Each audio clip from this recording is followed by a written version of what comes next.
like right now, I've easily got probably $8,000 worth of gun parts. I probably have You act like that's $1,300. impressive. It's really not. It's just fun. It's just funny because it's like, it's so like, oh, it's just three guns, 2 slides, and a handful of SROs. And so they could it be doesn't- assembled into a working firearm. I Uh, thought you were going to say you had $8,000 worth of parts and you couldn't fire around if your life depended on it. That would have been Well, he impressive. definitely had Funny about enough, had about a $2,200 piece of part that he couldn't file around out of. look under the table, and you'll see all the parts. All I Robert, can see is some weird ducks. you have some Yeah, what the swans. hell? You have some swans. Why in do you the got a back. duck? There you go. There you go. There we go. There you go. I Well, swear I'm not a cat. I was like, what? I looked up and I saw myself, and I'm like, what the heck is that? We had the conversation. Let's not click with guns on this episode. And now Whoop. Steph's showing us There's his my foot. while he's eating string cheese. Anyways, welcome to the yeah. PARAcast. It's better than Steve going to the bathroom like that one famous time. Hey, we had a silent agreement not to bring that up again. Oops. Well, to be honest, I'd actually forgot about it, and then Andrea brought it up. Deepfakes. Even Andrea remembers that. That's so shameful. Welcome to the PARAcast. Joining me tonight, he's also been a victim of me poo. It's Steve Koski. Yes, and it was actually recorded on this show. I was listening to some of that, and they're like, well, she says that it was, it was her dog's poop on the bed, and Johnny Depp's like, no, it was not. That was a human poop I in the saw bed. some of that, and I'm just like, oh my gosh, it's like I can't holy sit through jeez. it. He talks so slow. I can't get through anything at like 4 The times dude's speed. from Tennessee, and he's got this like weird Englishy kind of strange accent. I'm like, dude, you're Who? from Tennessee. Johnny Depp. Johnny Depp. Oh. It is so he lost all his stuff because Amber Heard said some terrible things about him, says he was an abuser. So now he's countersuing her for defamation, and so they're going through it. It's just No Good one for him for cares. doing so. well, We cared enough to talk about it, but he likes his competitions like he likes he likes his competition like he likes his sex by himself. It's Robert Wyatt. well, in a pinch, any hand called- in a storm. It's called low cap. And he wants all the ugly people to put the masks back on. It's Jared Stepp, everybody. It's reasonable. So let's talk about the. So we had a couple weeks off. Week 1 that we were off, I fell, and so I have to live downstairs now because I'm afraid of all these things doing. Anyways, I was doing a walkthrough. I was doing a retreat. I fell directly on my gun, and on my arms and stuff like that. And so there's some parts on this RMR. Good thing that those owl ears are there. Yeah, that's kind of scratched. I don't know if you can pick it up on anywhere else on the camera. Yeah. So I fall. So the gun's in the holster, and I fall and land like this, and then I kind of like slide, and I get up, and then everybody's like, "Oh, you okay? You okay? Okay?" And then they point to my optic, and it's like someone took that gray mud gravel and just like dollop right on the back of the optic, and so we just kind of got that off, and Kevin Isaac came over, and we sprayed it down with a water bottle, and did our best to get it back up, and it went back up, and it shot well, and that's what we did. That was the week 1, but yesterday was the And you went on to win that match. Yeah, you're awesome. You shot Tommy. really well that match. so with my this, or I think Kevin won. Oh, that was that match. That Okay, Kevin yeah, won cool. that one. I was Kevin doesn't count. I was like 3%. You won behind him. CO division? I've shot well the past 3 CO matches. So I won it 2 weeks ago. I came in Which is second. weird because you keep saying you want to get rid of the gun that's I didn't say I shooting well. I didn't say I wanted to get rid of it. You won We talk- CO with a Glock? Yeah. Glock with an RMR. The non-competitive. They're like, hey, get a 60-ounce thing with an SRO, and I said, I'll take 28 ounces, sir, with an RMR. and people go with their base pads, and I got my cheap Glock magazines. And so, anyways, And yet you still can't stop looking at Amber Heard. Yeah, You know that she's gonna shit all over your bed, well, but you're like, man, I love that thing she does in the bed when she's not doing it. she'll put a poo right Even though here. it doesn't really, it doesn't Listen. serve you. Listen. You have a good relationship with this Glock. Sure, she's humble. She's kind of homely looking, but she gets the job done and she gives you kids. What do you want? I The know. staccato. I know what? No, because the Staccado's the person who throws a fit and throws a vodka bottle if you take off your own boots. That's the testimony. That was her deal. She takes off my boots, and I took off my boots, and then she tried to kill me. So, anyways, yeah, we did that, and I then mean, if my wife would take off my boots every single time, I'm like, oh, you go right ahead. I just like kicking them off. So we did the not a cop match yesterday. Yay. Which was we got there pretty early and we started shooting about 8:15 and the weather was pretty cold and we shot 12 stages 12 stages, straight Yep. through. 64 Tommy- rounds per stage limit. No, Steve. Tommy, he only shot 12 stages. I on the other Robert hand, was on the 16. Robert shot about 16 stages. I shot 6. Why? We get down there. Okay, so we get down there. We're doing the first stage. Robert's up. Robert's shooting low cap. Robert's shooting at this point by himself in low cap. I'm pretty sure Yeah. that he's the only guy in low cap. Literally Yep. the only one. So he goes out there, he draws, he shoots. First stage one is a Polish plate rack pinned, so it's not moving, so basically a plate rack. 2 papers in a steel, and then about a 50 or 60 yard run to the next shooting position that Did Ari has Theodore design this stage? This would be laps. And so then I had like a piece of steel and like 2 paper and a piece of steel and 2 paper down there, right? Robert gets down there. He runs down there. He didn't have a blazing first half, and the steel is down. And so Robert goes, I would like the reshoot. And I go, okay. Because he's a good man. We go all the way back. We start again. Robert does this, does that, runs down to the end, gets down to the end, and so he shoots the targets and he gets to the end, and then I noticed that one of the targets that he shot was the target was shot, had no bullet holes on it. So remember, this is just 2 to neutralize. 1 in the A zone or 1 in the head box. That's it. That's all the shots you need. This target had nothing on it.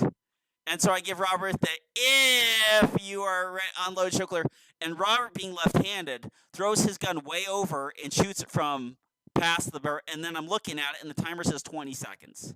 And I'm like, you did not shoot that crap in 20 seconds. Reshoot number 3. We go down there, and then we shoot another reshoot. Then Tom didn't mention that he was covering the microphone to help his buddy.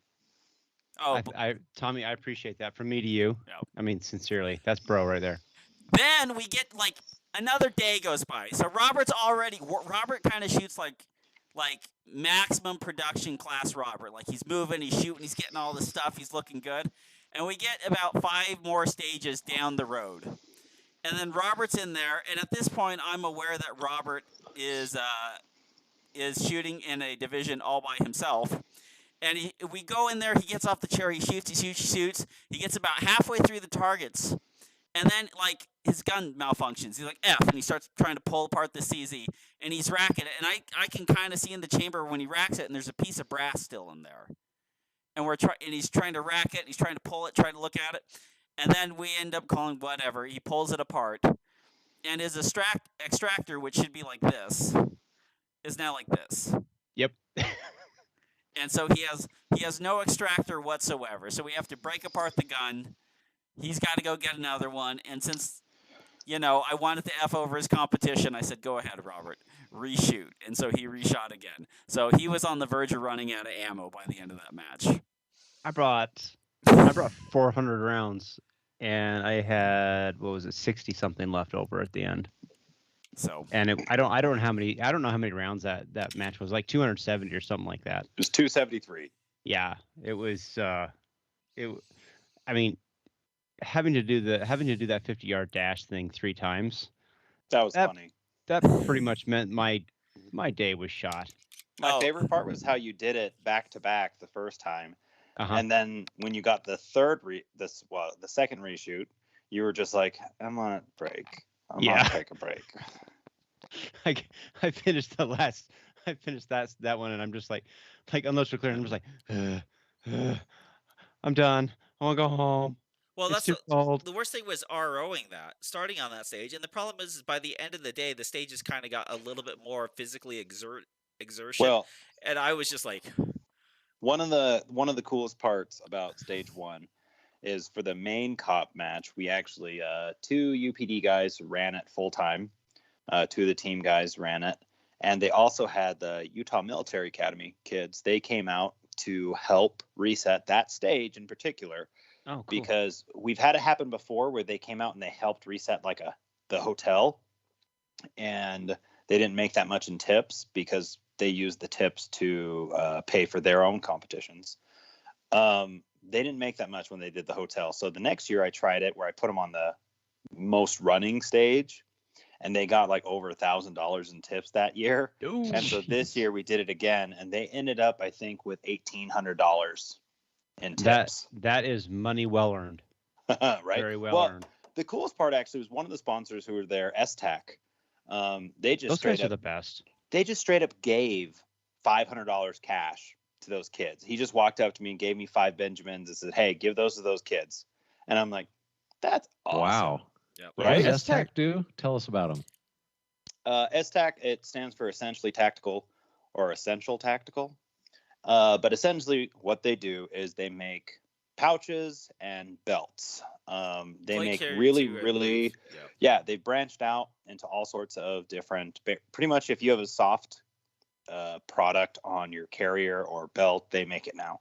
They make radio pouches, they make handcuff pouches, they make medical bags, they make plate carriers, they make all sorts of stuff. The best And it's really magazine. good. It's some They really make the best Mhm. magazine pouches for So they're I love the Motley stuff, rifle period. pouches the best. Tom would know, being the owner of probably 1,500 magazine pouches at this point. Yeah. They make really good products. It's a combination of cloth and Kydex. Is that what that is? I always wondered what that bendy. I always thought it was like Yeah, a piece of plastic or Kydex something. V.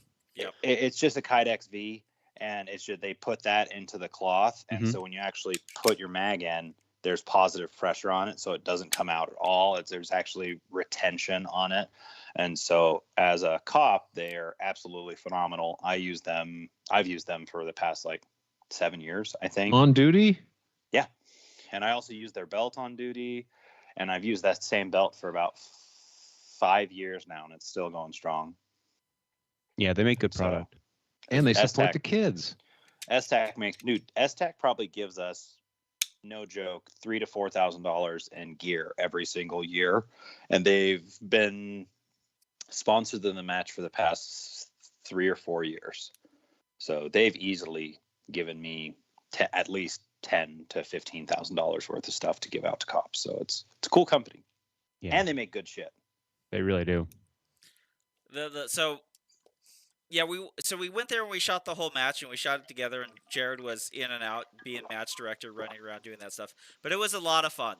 I mean, I had a ton of fun on each stage. Me too. The funny thing is like I spent the first 3 stages trying to outsmart things like I'll fire 1 shot at these targets. Firing 1 shot at a target to neutralize is not faster than blowing 2 rounds at it with it's so much fun though. Almost no aiming.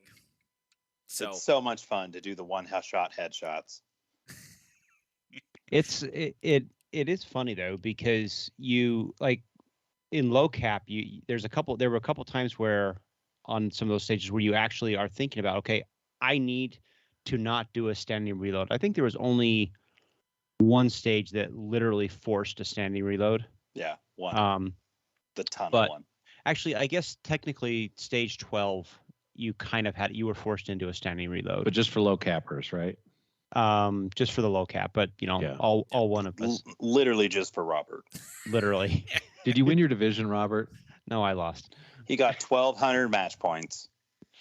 So when Tom was giving you reshoots, it like didn't really matter as far as it really didn't. No. Like you're missing an extractor, reshoot. Yeah. You didn't hear the buzzer, reshoot. I did. I figured out what it was, and I'm like, bump me, Tom, bump me. I thought for sure, Tom, you were going to say that you saw him fire 14 rounds without a reload. No, It's I gonna be was, another open. Wyatt McNeil situation. I was You're gonna gonna let bump him to open. well, the other part too is like, so there was the general shaming thing. So there was different types of procedurals, and procedural for general messing around was general shaming, which is the 3-second penalty. Like That's the best procedural ever. It is the by best way. procedural there ever. there was a gentleman who was on our squad, and I had the timer, and he's newer to USPSA, and he had an open gun, and he took about 2 steps past the 180, turned, fired a shot, said shit, and then I was just like, stop, unload, show clear. He's like, damn it. And then he started unloading. What's the first thing, Robert? What's the first thing I asked you? Robert was like, did he point the gun at you? And I'm like, When you called me, that's basically what I was thinking in my head. I'm like, what are you talking about? It's listen, 3-gun rules. Did anybody die? Well, okay. Then why did you stop him? I have a whole thing. It's like when that first digit of the number changes from 1 to a 2, it's like, what was he shooting at? 226? Like, at that point, like, I feel obligated, like, I feel obligated to stop somebody. I'm afraid that there's an aerial drone flying over me, filming me going like, we'll just do whatever. And so he got two Dave general Moore is shamings. watching from the bushes and just like, that son of a bitch. Yeah. Charlie Horn, the ghost of Charlie Horn will come back and get you. Well, the one thing too is like, especially for the newer shooters, is like when they have something like that, it's like you kind of got to stop them, earlier on there before they actually. The newer you gotta shooters do it every with well, the Atlas Chaos. Oh, Yes. Yes. Yeah. I don't know about 3-gun matches and you're not a cop match, but at USPSA, when somebody breaks a 180 and the whole squad goes, Yep. and you don't call stop, like you're the dipshit. I'm sitting there and I'm like, he goes past it, looks at it, steps, swings the gun over it, fires a shot. It was like, no, I shouldn't have done that. Swings back, stop. We gotta stop. We gotta keep going. But yeah, so it was a lot of fun. And one of the fun things about that match was we gave him 2 3-second general shaming. So I've got this all figured out. We could completely overhaul USPSA and simplify the rule book. Basically, you would have Robert's rule, and the procedure for anything else would be a general shaming. It'd be very Shame, simple. right? I can't take Fair it. to shoot at? Shame. One shame. Yeah, well, that's what it was. It was like because you just have the general procedurals. I just put, instead of that, I just put general shaming. If anyone does something stupid and they should be shamed and punished by 3 seconds, give them this. Well, Yes. the one thing that's kind of happened with this is like my anxiety level over new shooters and 2-pound triggers on 2011s and CZs and stuff like that. It's freaking me the F out. It really is. Man. I hate ROing people, or I hate being even in the same bay that people are so new and they have such these light triggers. And like, I don't can't take it. understand these people who come into the game that are brand new to the game and they dive into the deep end and buy these 2-pound, sub 2-pound triggers, these Atlas, whatever. And all of a sudden they're running around. They haven't shot. They aren't even classified in USPSA. And they have this $5,000, $6,000, $7,000, $8,000 gun. And then they're ADing left and right. They're DQing left and right. And it's just, I get it. If you got money, go for it. But it's wild to me. Well, the one thing too, it's like, so, stuff sometimes leaves the berm. You get a couple of those that happen. It's just like, I don't know. I just freak out. I'm just getting freaked out because I don't want it. This is my nightmare 2011 scenario, is that one of these new shooters almost drops the gun. That's and then like, grabs it. and then goes to grab it. And it's just like, No, that's a CZ you got to worry about. Yeah, dude, that's a CZ. well, That literally happened with the CZ. yeah. Somebody put one of those ultralight firing pin springs in it. Gun hits the ground, and Bam. it kills the RO. Yeah, well, and so there's almost like, for me, Wait, are you kidding me? Did that really no, happen? Steve, I'm serious. Yeah, it was that in happened out upstate east. New York or something like that. Recently? Like a year Last ago? year. Oh my gosh. It was at an indoor match. The gun dropped. And I it was thought a he was CZ. trying to holster it, and so you know how you drop the hammer on the CZ? don't know the answer on that and one. That one I don't thought know. he was trying to holster it. The hammer was down because that's how you have to, and the safety's off because it was a shadow shooting production. And he goes to holster it and missed, and it drops. The gun tumbles and just happens to land directly on the hammer, and it goes bam, shoots the RO. RO's dead. Shit. Is it a USPSA match? It was a Yes, USPSA sir. match. Oh, damn it. Yeah, it was. I mean, just like a series of what do you call it? Like a series of unfortunate events that just kind of just compound all over the top, and it's very freak accident, but it's still the reality. I actually talk about that in my new shooters match. In terms of, it's so funny. Like that new shooters match is the weirdest thing to me because there's so many things that I talk about that are, tales from experiences that I have had about things that you should not do. But it did happen. It was terrible, awful thing. Yeah, I'm not a big fan of the IPSC kind of like standard, factory weight, but I would not be opposed to like a 4 pound or 3.5 pound weight limit on triggers. Just drop the hook on it, put the scale on it. Well, here's what I really want. I want people to get the band hammer for the damn finger and the triggers. Like that's and not just for attacking Ukraine. No, Tommy, that's they can attack Ukraine all they want. I don't actually care about that. But like I see a lot of people running around with their finger in the trigger, and then they're out of the finger position that I'm sitting there ROing. Looks like this. Yeah. And I'm tired of that shit. And like I hate that fact that in the USPSA home base up on top. Yeah, I shouldn't be able to see it. But the fact is that if I call that on somebody, it's essentially in USPSA that they're DQ'd. Yep, and it shouldn't be that way. It should not be that way. So, and and because it is that way, nobody will call a DQ on it. You have to take a page out of the IDPA playbook. The first is a warning and procedural. The second you're done. Yep. Last time I called finger on someone at a match, they ended up getting into a shouting match with me, and they were very unhappy with my yelling finger out because they thought I was stopping them. I said, no, I just yelled finger because your finger was on the trigger guard. Would you prefer if I stopped you and just sent you home? Because that's what the rules are, dumbo. Well, I think you were there, Robert. Oh, really? It was a while ago. No. Oh, man. Anyways, let's talk about the cop match. Yeah, it annoys me. Cop match was fun. It was great. It was fun.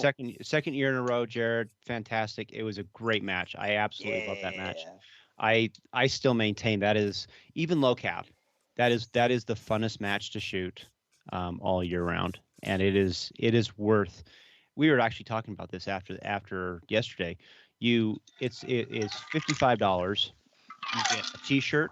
There's a little prize table.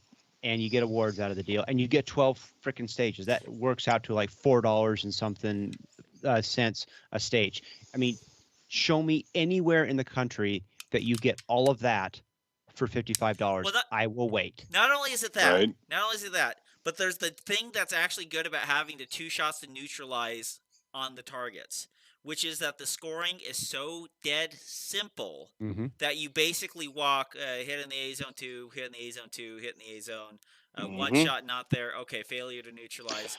And then at the end of all of it, I mean, yeah, and at the end, you have 12 fun stages. Then the key thing here is they are extremely fun stages. Yeah. And if you tell anyone that you're going to run 12 handgun stages in one day, starting at 8 a.m. and you'll end at 3:30, everyone will call BS. Yep. But I ran on the main match day.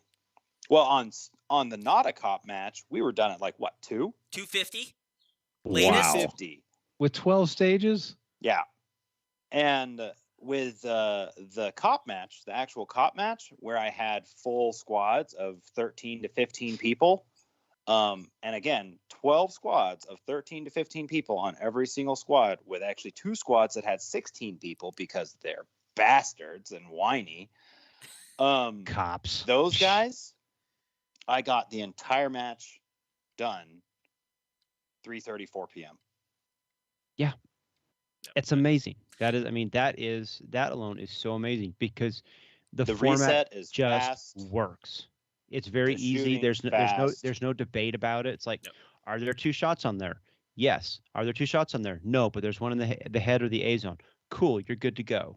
Yep. Mm-hmm. Well, It's a lot of It's fun. simple. It's very straightforward. It's a great match. It's Oh very wait, so did you have to use older USPSA targets that have a neckline? No, they just No. call it basically anywhere in the head zone. Sorry, Jared, I'm stepping all over you. No, I mean you're right. It's just if it's close enough. We actually had the rule in the shooter's brief that was called the no butt effing rule. And it says, look, we're not trying to butt. We're not trying. I'm trying to make your life easier, Robert, for editing. I'm not going to edit it. No butt effing on this match. All we're trying to do is look, if it's close, if you have to squint at it, give it to them. When we're not doing overlays, we're not doing any of that. If it's close, they get it. It's fine. We're just trying to have fun. So if it was close at all, people would get it. Well, and fundamentally, I mean, like the cop match specifically, I mean, what's your overarching goal? It's to get cops out into a competitive environment and have them get a little bit of pressure more so than what they get in their general qualification. It brings up their gun handling abilities. It makes them more aware of how to safely navigate and move around with a gun, keep their finger off the trigger until they need to. There's so much benefit to the police officers that match provides that they're not going to get in most general settings. And a lot of it also is it's very, very good tested gear where most cops will never test any of their holster, their mag pouches, their belt, any of that stuff. They don't test any of that in actual competition. Pulling a second or third magazine out. Exactly. Under pressure. And then they get exposed to these other guys that have like the S-Tac pouches, for instance, and they're like, oh shit, that holds that in? That does a better job of my leather pouch with a button like this. And the big old snap. Yeah. It holds it in just as good as that, but allows for a 1.5 second reload. Wow. Yeah, and that's the hard thing for so many. I mean, it's not just cops, it's so many institutions. I mean, you have it's that institutional inertia. You have the old guy at the top who's like, I've been doing this since the 1960s with my Smith & Wesson Model 29, and by God, we're not changing. I've been stomping on people since the 80s. I was there when Rodney King went down. Well, oh my gosh. So the cool thing about this match too is that like it's the pace is the pace is fast because like the shooting's fast. Like it's very hard to sit there and have you have people like Jared who was like, okay, you're gonna go against Jared. He's got 24 rounds in the gun. He's got a bunch of open brown paper. Watch how fast this happens. And so did you shoot two staccatos at the same time? Just holding next to each other? It sounded like it. I want to do an akimbo stage so bad. I want to do a dual wielding stage, but I couldn't figure out a way of safely doing it. I'm like, I will give you 2 Glocks. I'll provide the Glocks. Like, how can we make this happen where you have 2 guns and you just run through and go pew pew pew pew pew? But I couldn't figure out a way to do it. The chapel stage, and the zigzag.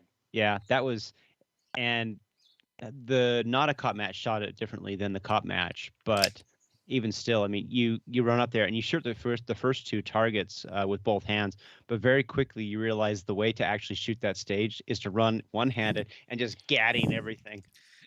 Oh yeah, Zach Harbrink, he did that whole thing Han Solo style and just ran through with his freaking Infinity 38 Super Comp that he bought at a garage sale, sticking it out like this, going pop pop pop pop pop pop pop pop. And it was hilarious. So why is he holding his hand up like he's riding a bull? Because that's how Han Solo shoots. Yeah. Okay. But why does that make it faster? It doesn't, but it's cool. Oh, okay. You can't because the targets are close enough. Well, yes. I mean, basically, the targets at some points in that stage were like 2.5 feet, and if they weren't 2.5 feet, you could get close enough to them that they were 2.5 feet. So it was like you could shoot this. It was literally just. It was a big Z. It was a giant Z that you just ran this way, shot stuff on the move forward, ran this way, shot stuff on the move forward, ran this way, shot stuff on the move forward. It was a blast. Yeah, if it didn't take so much effort to rebuild that thing, I think I'd do it for the Black Rifle match. But just tearing that stage down was an event. I can't imagine putting it together. Yeah, it was a good time. So we all walked away with prizes. Robert walked away with the best prize. You get 1,000 primers. No, look, wait. Let's look at Tom first. Oh yeah, let's see Tom. Okay, so people. For first place. First place. I am definitely Not a cop. What?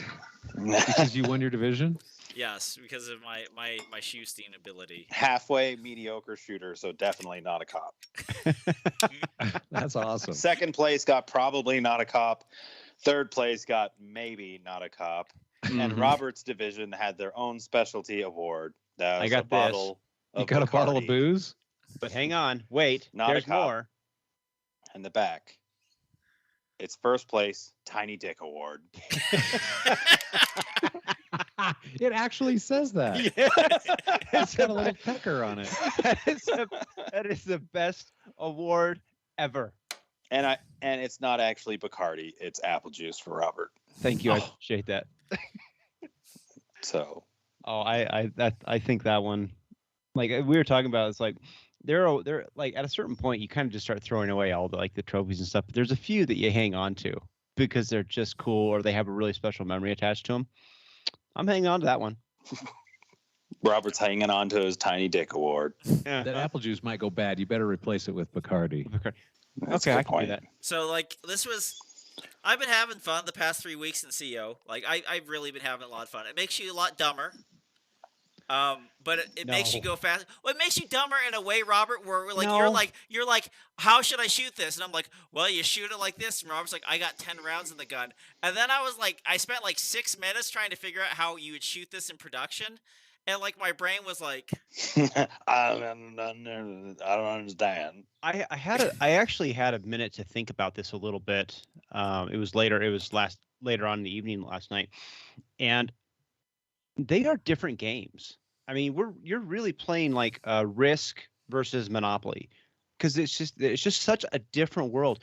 Yep. Production low cap is so cerebral. It's not as much as like Revolver or Single Stack, but you really have to think about the stages in ways that you never do with Optics. Now, on the flip side of that, Optics, you have to think about the stage in a very specific way as well that doesn't really apply to the production world, because you essentially have to be shooting Optics like an open shooter.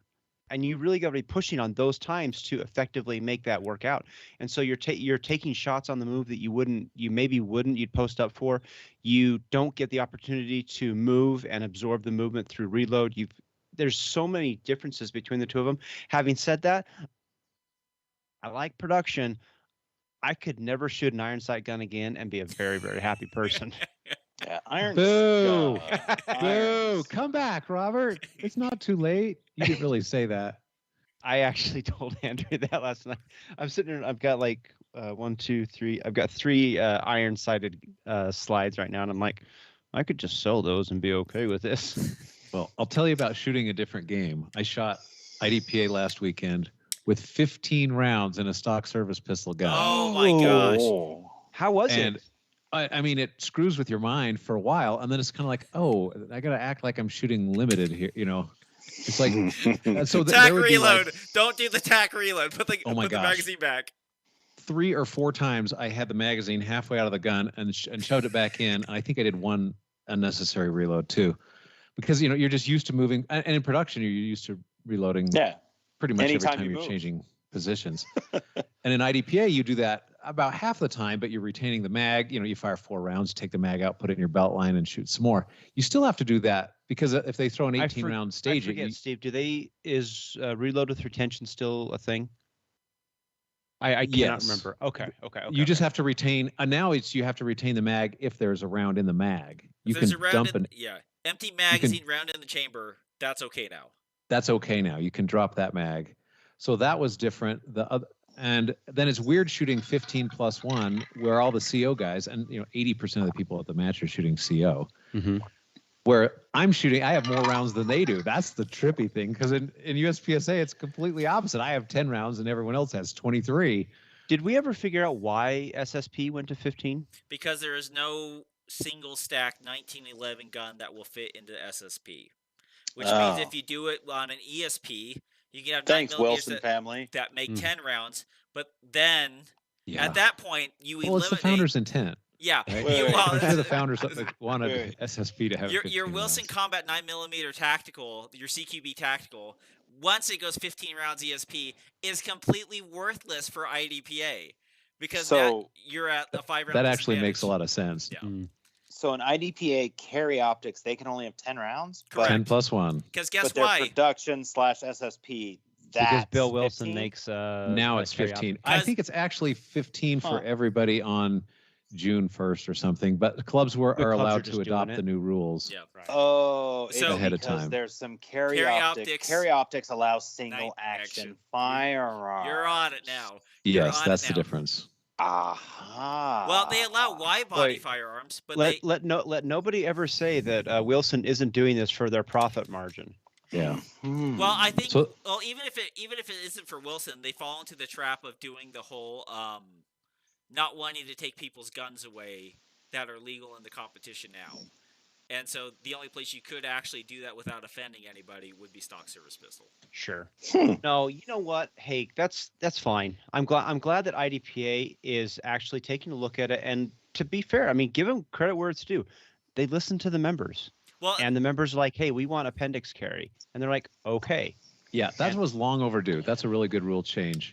And I Yeah. don't think there's any, as long as you're concealed, I think you can put your mag pouches in your holster anywhere you want now, right? even in the pockets, you're allowed to do it from. Aren't we doing the IDPA state match at Slipsa? Is that still a thing? Yes, That is a thing, actually. in October. In October, I'll have yeah. to get my Dan Wesson out and shoot that in ESP. I am. Yeah. I am very excited. Ho-ho. I like. I will get my Glock 41 out and come shoot CCP. Considering the last time I shot that gun was at that IDPA match, and then I put it away. Do it. Do I shot a it. The holes 5x5 will be this classifier. big. How'd you do? At the end of the day, I dropped 1 point and I ended up shooting master CO time, Attaboy. Nice. How a much? master in any division time. Which, Nice. and the funny thing was, so I've shot 20 rounds. They're all in the circle, and the last string is 4 to the body and 1 to the head. And I go 1, 2, 3, 4, and then the one in the head's down one. I'm like, God damn it! I would have been a second and a half into master. But, That's pretty oh well. awesome. Yeah, IDPA is doing a lot of things right. They They're- are. they're They doing- really are. You have to. I mean, if you're fair in the world, you have to give them credit, and I do. I mean, you can make fun of them for doing stuff for Bill Wilson's profit margin, but at the same time, they did listen. It does seem That's- like IDPA is slowly moving upwards. Course While correcting. USPSA is doing like this weird loop-de-loop roller coaster, Hold on. squigglies line This is- thing. This is IDPA and USPSA. Like IDPA is like, okay, we're getting our ass kicked, so we're going up. USP is kind of like this right now because now they're like, well, we got to kind of raise the fees. Yeah, but Why do we Tommy, have to raise the fees? as with most graphs, let's take a look at that thing expanded out because IDPA went like this, Yeah.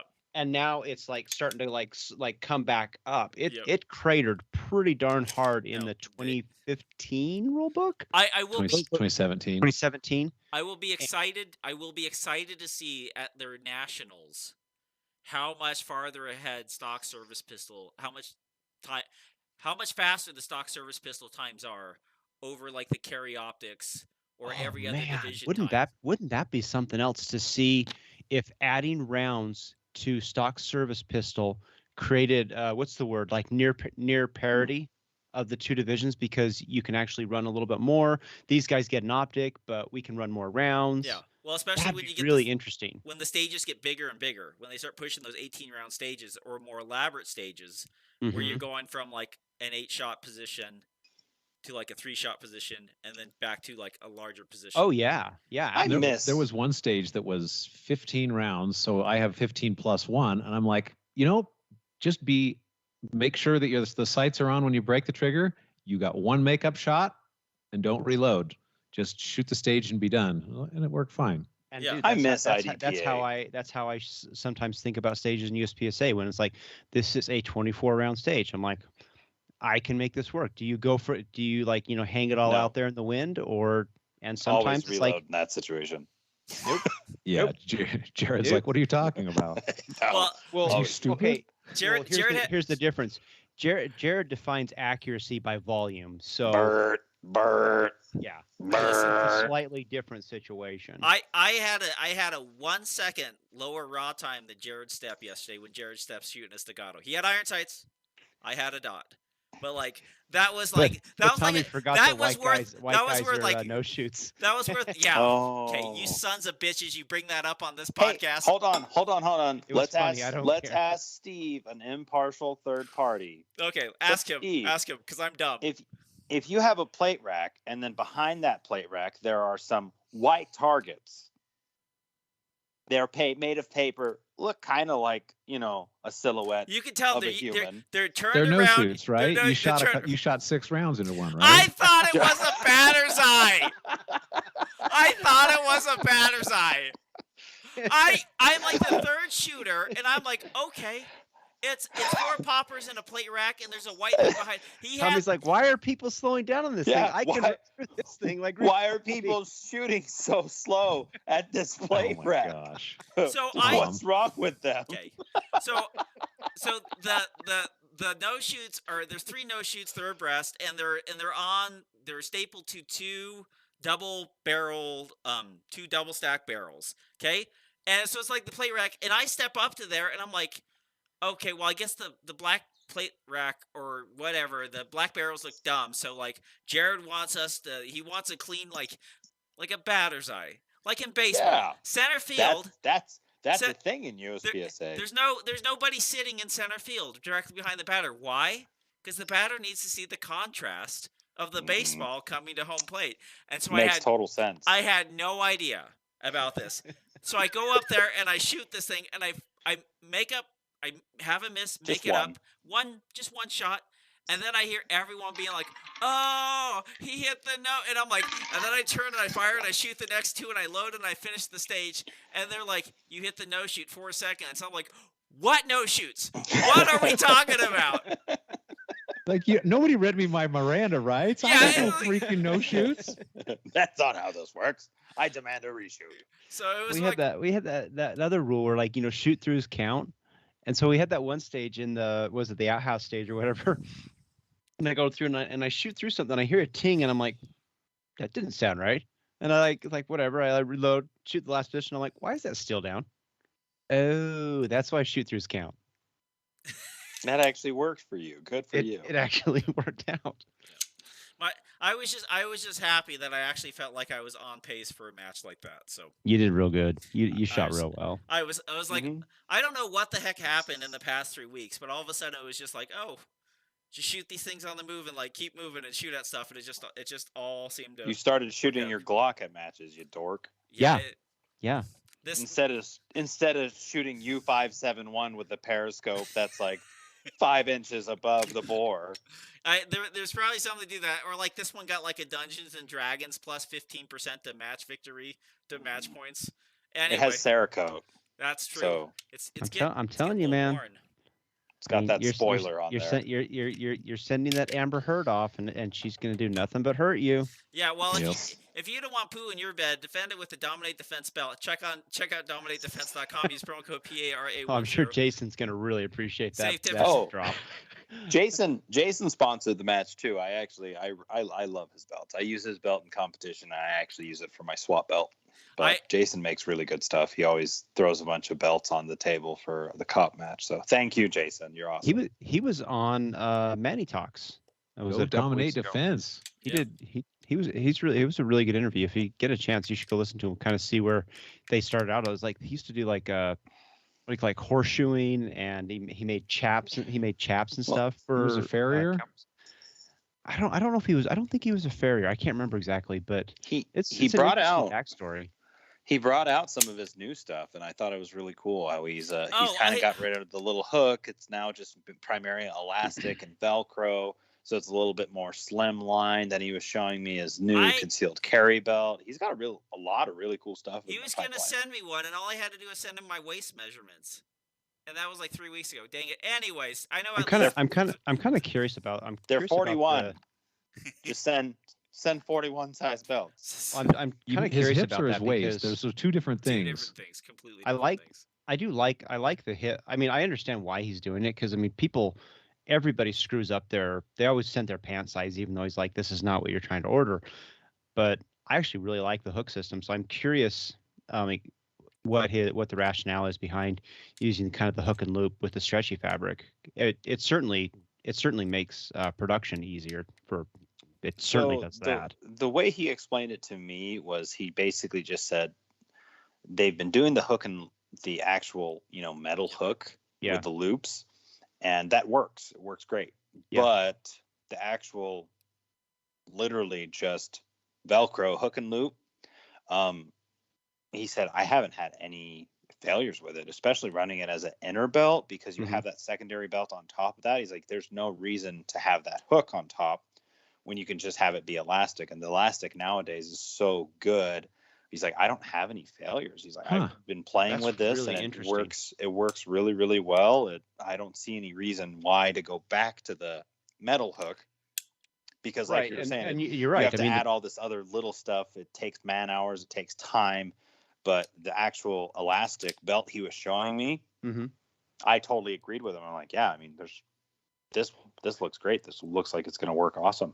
Well, and that's the thing. Measured me, and he's got his son Cody, and I mean, those guys, they come up with just some really ingenious stuff. So they're super smart about doing it. And if you've been around Dominate for long enough, I do too. I mean, hell, I wear the inner belt as a daily belt because I just like it. It works so well. How to measure for your belt on Dominate Defense. He's even got a video for people that can't read and won't follow instructions. I guess they have to still watch the video. I think that's actually the reason. Well, no, he'll tell you the actual reason, but I think that's probably got to be one of the bigger reasons to go to the hook and loop with the stretchy fabric thing, is because it allows people it basically increases the range of sizes that you can produce without having to get super custom on it. Oh, that's true. That's kind of having that those hook locations. It's the best damn belt out there. So check it out. Also, gallantbolts.com. Use promo code PUPRO10, save 10% off your first order, and check out Precision Holsters Fast Holster. Use promo code PARA10 and save 10% off of that. Also, Telegram, ask us questions. There we go. Robert, go. From Alex. Tom, I believe you're using an RMR on your Glock 17. If you do you feel hindered by the smaller window? Any plans to get an SRO? It's not the size of the window. It's what you do with it, We've seen it on the back of Robert's whiskey bottle. You still get a tiny dink award with a small window. So there's one thing. So shooting from the Beretta 92 with the optic somewhere up there with the bigger window versus like this, I think there's a couple things that kind of go along with this. The dot is actually probably like 1/10 of an inch higher than where my Dawson sights would be. So like when I bring it up and I aim, it's pretty much the same motion and the same kind of like eye line that I've been doing for the past 12 years. So there's something to that. And honestly, and there's something with the Glock where the Glock kind of naturally kind of locks your wrists. I'm not seeing the dot leave the screen.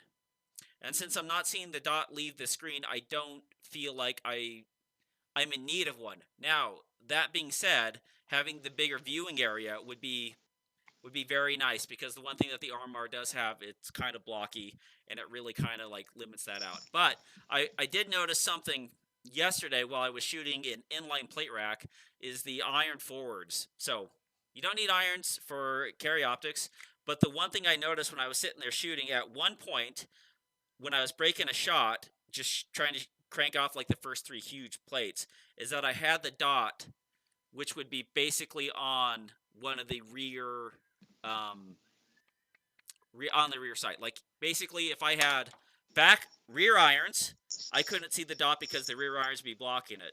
But because I have forward irons, I saw the dot on the back of the rear sight, so I knew where the dot was, and so I kept shooting.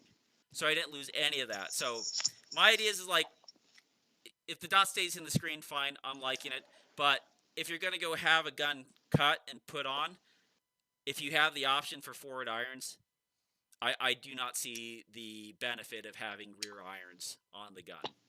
I mean, because just in that case, you have more window. Not only do you have more window, but you still see the dot even when it's being, when the sight picture is being blocked by the irons. So it really works out for me. And if I get something else, then I'll get another Glock and maybe get another optic. But this might just continue to be the competition pistol, because it seems to be working out. Not might be.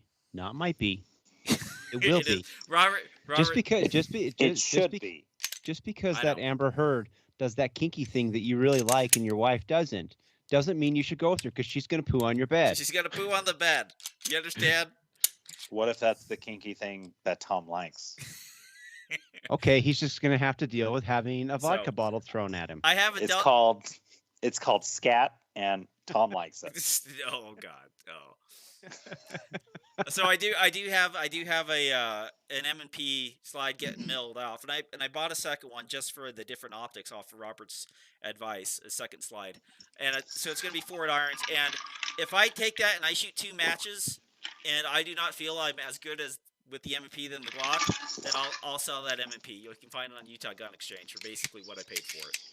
Honest, hon, I love you more. But she does that kinky thing, and I'm just gonna try her out. I'm gonna give her a ride for two times, but I promise I'll come back, baby. This thing's great. I like it. It was the first dot gun I had bought, and it's the one I put together, and it seems to be working out the best. So I love it. Dude, you shoot it so well.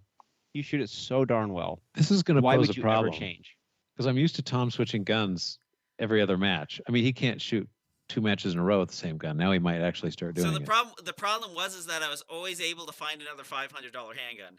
Because now I'm not doing plates anymore. Refuse to do plates, so I have to get a slide and have it milled, and then I have to buy an optic for it. So the chances that I'm going to sell these and switch to something else is worse. I should have just become an open shooter. It's rather than high. that.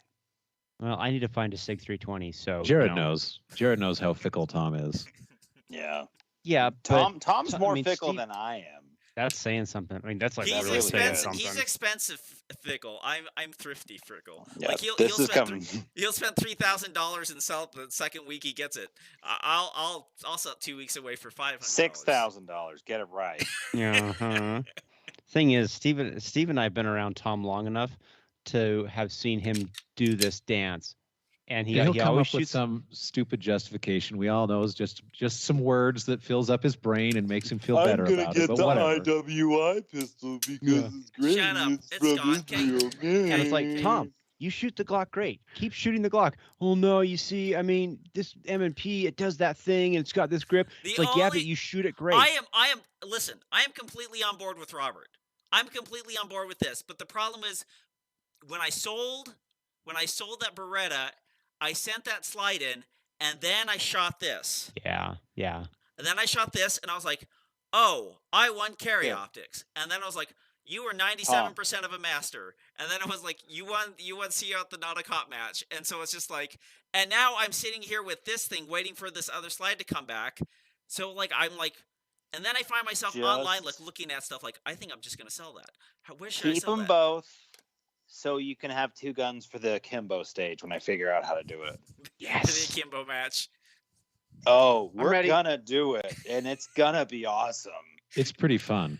I've done that 2 or 3 times where I've had like 2 Glock 40s, and you just put one in each hand, and you go blam, blam, blam, blam. And you fire them both at the same time. It's pretty awesome. That's the question. That's part of the question. Do you want to do 2 shots at one target, or is it gonna be a right side must be engaged with right hand, left side must be engaged with left hand at the same time? And I'll have like 200 doves there, so I can let the doves go while you start shooting on every shooter. Well, so when I've tried maybe we'll shooting do it Wasatch Wing and Clay. when I've tried shooting with one gun in each hand and alternating shots, like it's hard. It really screws with your brain Yep. because you're not used to doing it, and you might as well just shoot them all with you put the gun in one hand and just shoot. But I imagine if you'd done it 4 or 5 times, your brain would start to figure it out. You know what, bring though? up I Glock bet you, 18. Steve, it would be really hard to do with a dot gun. Like iron sights, you can cheat your way into it, but trying to Well, with any of this stuff, the targets have to be point shootable. Yeah. What You if I can't- have an MP7 on your offhand and an MP5 on your strong hand? What if we do that? Yeah. And see, All tuck this 'em. we're talking targets got to be 5 yards and in, or people aren't going to hit them. So This is true. We'll have lasers. You know, everyone. Yes. Yes. Our Stage guns with lasers. our generation figured that out like in video games where you would get two guns and then like right trigger would be shoot the right one and left trigger would shoot the left one, and everyone kind of figured that you would just do the all the time. You would just do that because you just it's just too hard of a thing to get going different. Yeah, I like Siphon Filter when you got the two Glock 18s. That's an old. That's a very old game, reference. but I would shoot my own hand off doing that. It would be like this. That's what would happen to me. Okay, well you would probably get at least 4 General Shame awards for shooting your hand off. At least. We wouldn't DQ you, but you would get some shameage. You're not getting your money back. I'd probably hit the batter's eye. All right, next question. Concealing a full-size Beretta 92 LTT Rodeo, is a 92 compact much more doable? So the 92 compact, the grip is a little bit more doable, but it's not much more. And then you're going from a 4.7-inch barrel to basically like a 4.3-inch barrel. So it's not like most compacts, you know, like a 4.7 or 4.7 or whatever on a Glock 17 to 4.1, or even on most guns like that compact gun is like 3-something inch barrel. The Beretta just seems to be a little bit longer. So is it going to be like it's going to carry much larger than a Glock 19? Right. It's like when you carry a P226, I mean a 229 or a Glock like 19, the Glock 19, even though they're the same category, the Glock 19 feels like it's 20% smaller than that other gun. So I don't know why it is, but my P07, it carries easier than my Shield, and it just sits in there easier. And I don't know if that's just holster design, which doesn't make any sense because it's made by the same guy. Yeah. But there's just something about that P07 that I could appendix carry that thing all day, and it would never bother me. But the way the Shield sits in there, it just, I don't know. It's the craziest thing, and I don't have any logic for it, but it's the thing. I know on Instagram, who's it? Les Pepperoni, I think is the name. He conceal carries an LTT, and he seems to make that run pretty darn well. A lot of times, actually, a longer barrel on appendix carry will actually conceal better and more comfortably.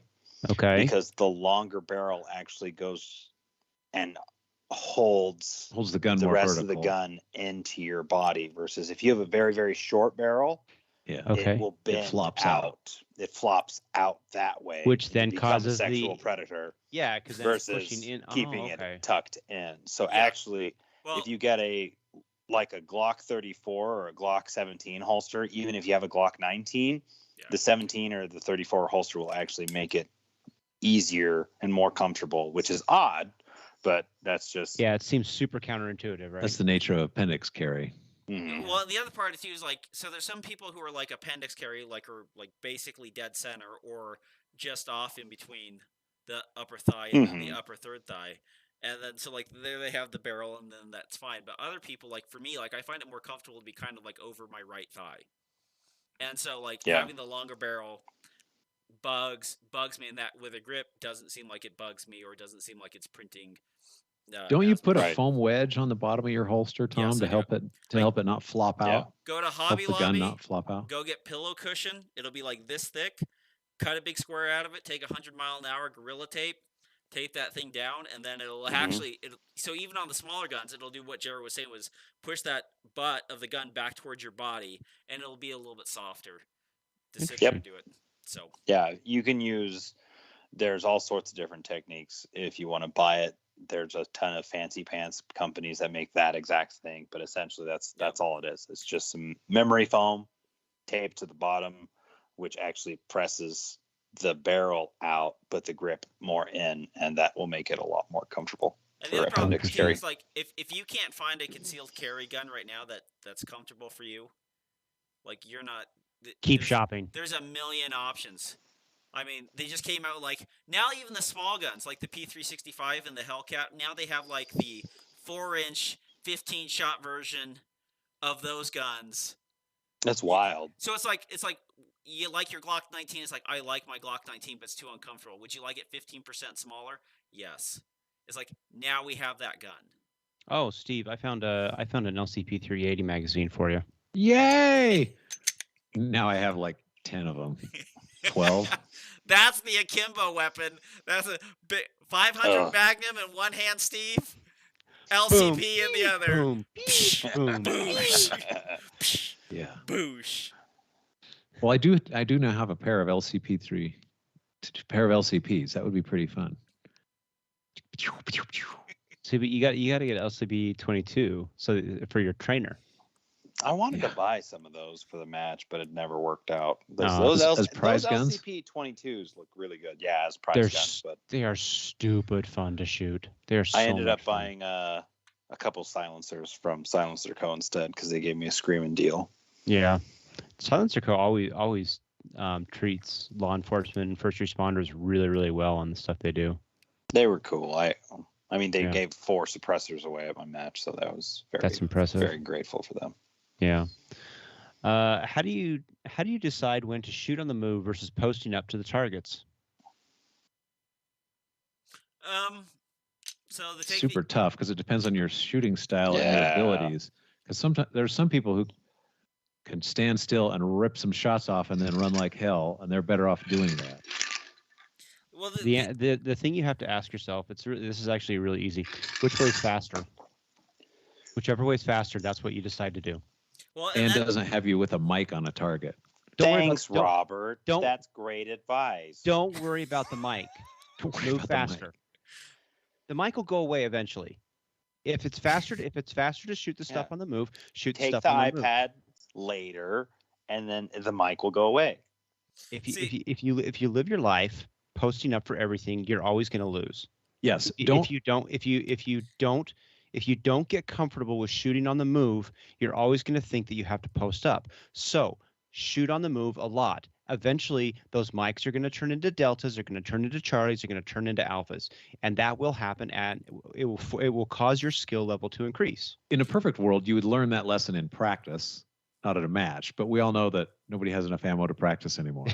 Right. Well, the other part too, it's like there's some arrays that are dead set. You were going to shoot those standing still. And then you expect, so like there's a part of this array or this whole array that I'm going to shoot that standing still. Then there's like offsets of that array that I can shoot into that array on, or I can shoot out of that array on. And so the other part too, it's like, well, how much space do I have to accomplish these things? So a perfect example is like Jared's Not a Cop match. So I was able to shoot these 6 and then walk in, shoot these paper, shoot 2 paper, walking in, and take 2 shots at 2 pieces of steel, moving in, shoot 2 pieces of steel standing, and then back out shooting a paper target. So it's like I have the capacity to do that. I have the dot to do that. I feel very comfortable and stable shooting on the move. Robert, shooting production, shoots 6, has to reload that gun, shoots 2 as he's barely stepping in to fire the shots, and then basically has to shoot 4 pieces of steel static, and then shoot 1 backing out. So there's a lot of variability in that, but like if you're in that 3 or 4 yard range farther away, and basically you can accomplish 1 or 2 targets before you make that stop static position, you need to do that. Mm-hmm. Like you have to. There's no way getting away. I basically watched Jared Stepp shoot 6 plates on the move yesterday that were on the ground. Just is beautiful. Pop. With 14 rounds or 18 rounds. But do you know why? 6 rounds. He went 1 for 1. He went 1 for 1. I went 1 for 1. But do you know why Jared Stepp shot all that stuff on the move? Because Jared Stepp always shooting on the move, and he missed a lot. I ain't no bitch. And a lot, and eventually he stopped missing as much. And now he can do it because he learned how to do it, and that's fundamentally the thing. I mean, how did you ever learn how to drive down the freeway at 80 miles an hour with a Big Mac in one hand and your cell phone in the other, driving with your knee? Oh, don't forget grabbing the diad and looking to see what stop was next. And for all of my California friends, racking the slide on your gun. But it's still the idea that the only way that you're ever gonna get there is if you actually do it. And really, the only matches that actually count are major matches. So your local matches, those are practice, and you have to treat them as a practice. Well, which means you have to be willing to divorce yourself from the results and just go out there and just shoot it, and whatever happens happens. You have to go in there with the idea of I'm going to go fast. One thing I actually do is when I go to stages, when I go to matches, I don't get the opportunity to do a ton of practice, and so what I will do is I'll deliberately practice certain things at matches. I'll say, okay, today I'm going to work on entering. I'm going to work on entering and shooting, and literally as soon as I have the capability of firing this gun, it's going to be firing as soon as I'm entering on this position. So I'll work on that the entirety of the day, and I won't care about my match standing until I'll do one stage where I'll do my actual 95% Match serious match pace. I'll do one stage where it's 95% of that. And that's what I did actually. The match before the Not a Cop was all I was working on speed and recoil control. I didn't care about the hits. I didn't care about anything else. All I wanted was to get used to how that gun tracked. And so I just worked on that the entirety of the day until the final stage. The final stage, I said, okay, let's take it back. This is how I would shoot an actual serious match where money was on the line, where I put a bunch of stuff. Okay, this is how I would shoot this. And then I shot it, and I did great, and it was fun because I beat Kevin. Haha. And I shot one stage really, really, really, really well. And that was because that was my 95% Goldilocks stage, while the rest of the stages, I was running around like a goat on fire, practicing splits before hits. Mm-hmm. And that's what I do in a lot of my matches. I'm actually trying to practice XYZ. And then at the end of the day, I'll try to put them all together for a test per se. And now, obviously, like Robert and the other guys were saying, it all depends on what you're shooting. Is it a major? Is it a match you care about? If it's just a local where you're dicking around with the boys, then yeah, practice that stuff, because that's the place where you learn misses. If you aren't missing, you aren't going fast enough. And so in a practice session, that's huge. If you just never miss, then you'll stay in that slow category forever, where every once in a while you have why do you have to look at me when you say that?